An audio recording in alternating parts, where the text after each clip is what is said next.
Thank you, Madam Acting Commissioner. They are doing a wonderful job in a very difficult terrain. We have experience of people who are not used to paying taxes. But we have said that this is no longer going to be the animal farm. All of us are going to pay. So again, let me say that that is now behind us. We are moving in the right direction, but to assure the country that we will not continue the old tradition of borrowing money to pay recurrent expenditure, to pay salaries. We are going to pay salaries from our own resources. We are going to carry out our recurrent expenditure using our own resources. And we have moved our fiscal deficit to 5.7%. Our target is to take it to 5% next year and 4.4% the following year, so that we can work within the parameters of the resources that we can raise as we grow our own tax revenue. I have also instructed the Treasury to look at all the taxes, to have a tax review of all the taxes. There are some taxes we certainly are going to reduce in the coming budget, because some of the taxes are punitive and they actually encourage more dodging than paying and compliance, so that we can make it much more easy for citizens, corporates, and all the people that work with us to comply with taxes. Institutionalizing performance management is both desirable and rational.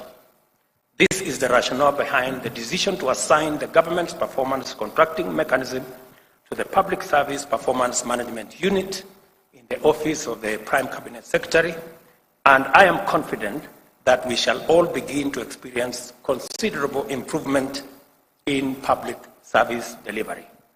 As we hold the rest of public service to account on this matter, I will definitely hold the Honorable Musalia Mudavadi also on a performance contract to make sure that this actually happens.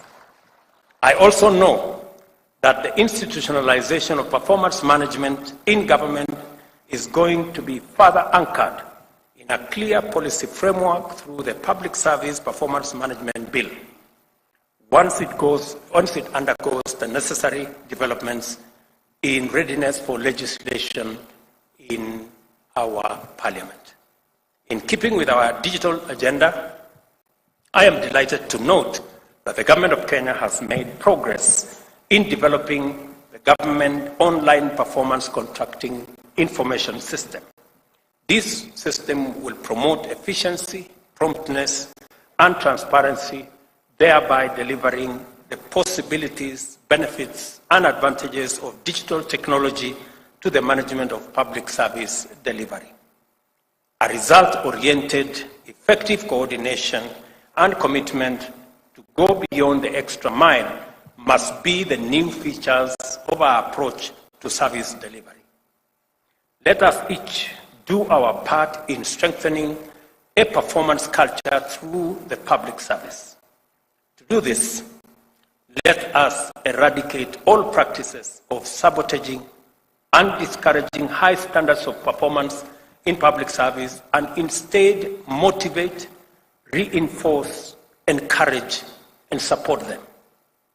Let us also remember that the performance management mechanism is one more platform on which Kenyans will subject our servants to intense scrutiny and align our conduct accordingly.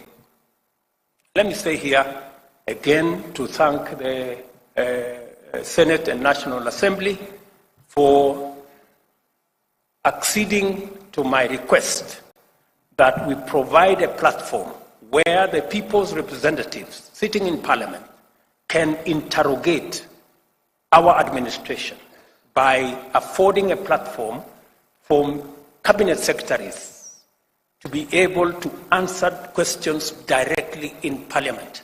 And I am happy that that process is going to begin tomorrow, so that cabinet secretaries can get to the floor of the House answer questions from the people's representatives, explain our actions, and create a better interface between the executive and the legislature in a mechanism that ensures greater accountability of the government of Kenya. Because I am a very strong believer in accountability. It is the same reason that hopefully through the bipartisan process, we can also get our opposition away from street battles and also afford them an opportunity with a leader of opposition infrastructure funded by the government of Kenya, again, to perform their function of holding government to account. We have absolutely no issue. In fact, accountability works best for everybody. Accountability is best when it is anchored around institutions. That's why the institution of Parliament will hold our executive to account. We want to build the institution of the opposition as is guaranteed in the Constitution, as also another institution to hold government to account, because accountability is actually the measure of any performance of any administration.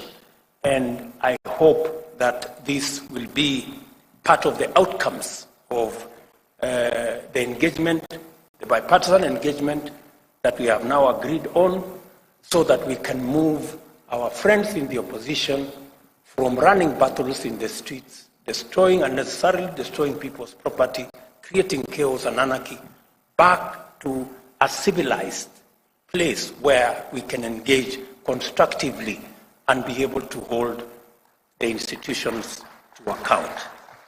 I think we all agree that we are better off with institutions, building institutions that will assist us take the country forward, rather than having running battles in the streets with sufurias on top of heads. The annual performance evaluation results to be released today will form the benchmark for performance in subsequent contracting cycles. Against this, it will be reasonable for Kenyans to expect incrementally enhanced performance in the spirit of continuous improvement. Similarly, time has come for us to brace ourselves and be ready to embrace the discussion and feedback, compliments and criticism, praise and condemnation that may be instigated by the results to be launched today. That is, in any case, accountability at work. I assure you of my full support as you implement this year's performance contracts and those in future.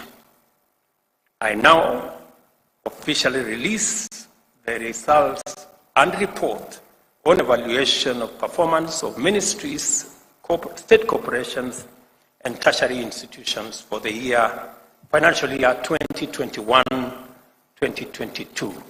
Asanteni sana. Thank you very much. God bless you, and God bless our great country. Asanteni sana.